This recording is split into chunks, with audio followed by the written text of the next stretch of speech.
This is for Waterley123 on my YouTube channel, July 15th, 2010.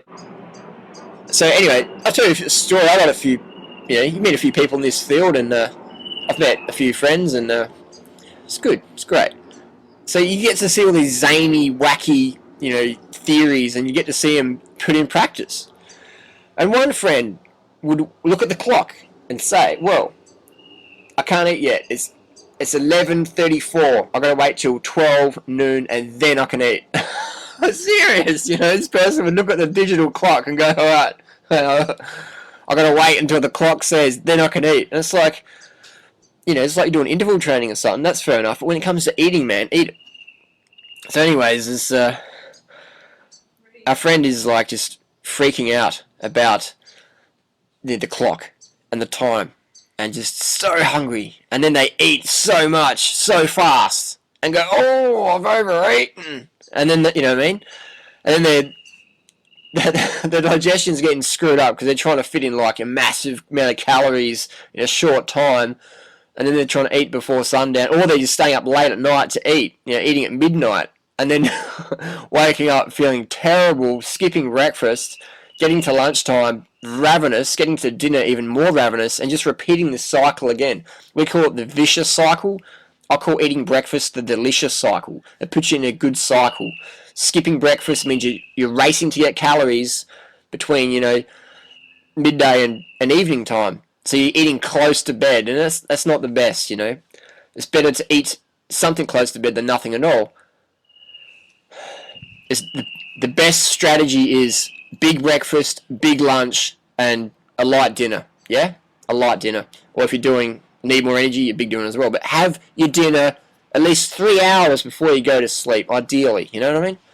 If you have big breakfast and big lunch, you're not going to probably need a big dinner because you've already had your 3,000, 4,000, 10,000 calories. You've had that caloric sufficiency, and you're going to notice profound shifts in your energy levels, your emotional stability, and your well-being, and your bliss factor, and all that stuff. It's a lot more fun. Try it sometime. Wake up, drink a litre of water, do your daily activity, whatever it is, and then start your big breakfast, and then, a few hours later have your big lunch, and then a light dinner, and you will notice profound shifts. Anyone can do it. Doesn't cost any money. See ya. Good book to read. Vegan Bodybuilding and Fitness by Robert Cheek, aka RC, and it's I just actually got this morning here in Australia. It's got some good shots. It's got here Robert training. You see that? Vegan bodybuilder. And it's actually got a good section there for people into raw food, raw vegan. We've got, hope I pronounce it right, we've got Giacomo Machis.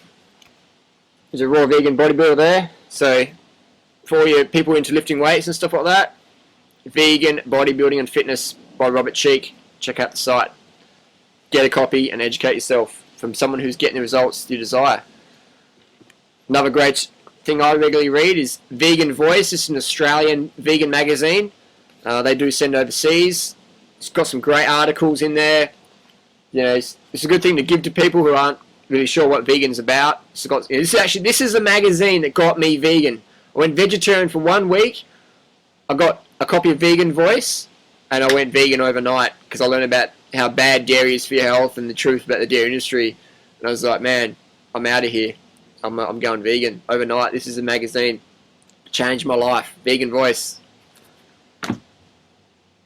And I've got a little wallet here from my friend Michael Arnstein. This is from Totally Tubular Designs. It's a wallet made out of an old bike tire which looks like a Continental GP4000, and it's some bicycle tubes as well.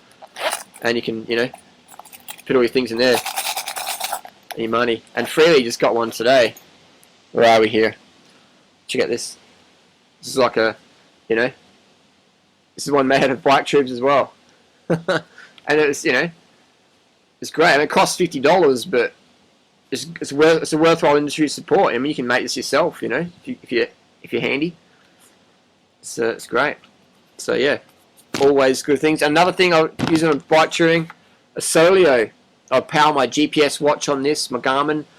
I power my MP3 player. Just put it in the sunshine, and it folds up like that. James Bond sort of gadget. Really good. Solio.com. Little things I recommend. What else have we got here? That's about it. Today was great. I actually had a 15-kilometer running race this morning, and I set a PB, 15 kilometers running in 59:13. That's a PB. Yesterday, I raced A grade on the road bike. So even though I set a PB this morning, I think if I didn't race yesterday, I could have done a little bit faster. Because I think when you race, it saps your speed for the next 24 hours. But hey, I set a PB. That's what it's about. I was happy with that. Talk to you soon. Check this out. This is a 2,000 calorie drink. I've got Alice Spring dates in there, cane juice, and some passion fruit from the garden. It's a nice hairdo you got there. Thanks a lot. I styled it myself. 2,000 calorie. So 2 of these, 4,000 calories a day. People say, oh, I'll be just sitting around eating all day. People ask me what I think of Dan, the man. Life Regenerator, I think he's a great guy. He's definitely entertaining speaker, and his YouTube videos are very, very easy to watch. He's got some fantastic things to say. And a person asked me, they said Dan is going to do just a fat and greens experiment to see if he could increase his athletic performance. I think I got that right. If that is right, I think that's probably less than the best way to increase your athletic performance, by cutting out sweet fruit and trying to get more fat from the fermented seeds and nuts and stuff like that. They're fine, but if that's going to be your primary calorie source, or a majority of your calorie source, you're going to have a decrease in your fitness level as your glycogen tanks just become deficient. You know, glucose exhaustion. I've been watching the Tour de France lately, and there's been a few riders of glucose exhaustion where your glycogen is just, see you later, and they're going backwards. Doesn't matter if you're on a 6.8 kilogram bike, or if you've ridden 30,000 kilometers in the last year and you're the best in the world. If your glycogen is down, you know, and the end of the story. So if we try and cut out carbohydrate foods, being sweet fruits and stuff like that, we're not going to be doing too well. But hey, you got to try it for yourself sometimes. Sometimes you got to try and make a square wheel before you realise that the wheel should be round. So it's a winter's day here. It's July, and this is a beautiful winter in Byron Bay. I just came back from a 90-kilometer bike ride this morning. I wanted to make it a bit more challenging this morning, so I went out on my mountain bicycle with my knobbly tyres, my dual suspension disc brake mountain bike, and I went out with the road bunch. And they're like, Harley, you going for a mountain bike ride today? I said, yeah, with you guys. And they're like, you're not going to keep up on a mountain bike, you need a road bike. And I'm like, yeah, okay, we'll see if I can keep up. And for sure, we had King of the Mountain preems, every mountain climb, every hill. We smashed up every single hill, and I was definitely up there mixing it with them, and actually jumping across many a climb to take the line honours on the training ride. It's good fun, good workout. I'm pretty smashed right now, 90 Ks.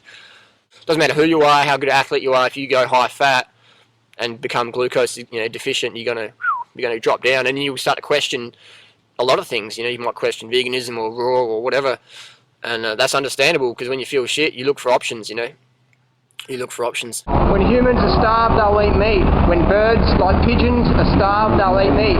Check out this pigeon eating chicken in Bangkok.